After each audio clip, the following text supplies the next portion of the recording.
Dağlara mı yazdın, sulara mı yazdın, rüzgara mı yazdın, tez unuttun beni. Dağlara mı yazdın, rüzgara mı yazdın, sulara mı yazdın, tez unuttun beni.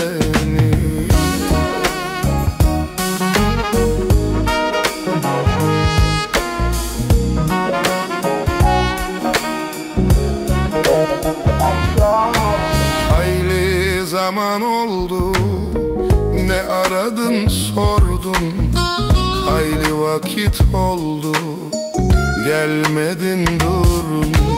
Hasretin hançeri sineme vurdu, demem o ki zalim, sen beni yordun. Dağlara mı yazdın, sulara mı yazdın, rüzgara mı yazdın, tez unuttun beni.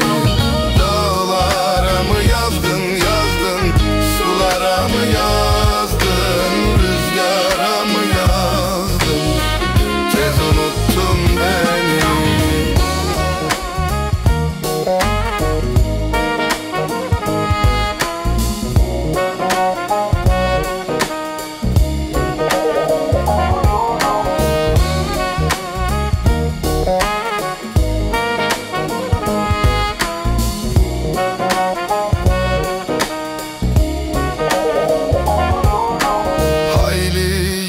Oldu, bekledim durdum, hayli mevsim doldu, gelmedin soldum.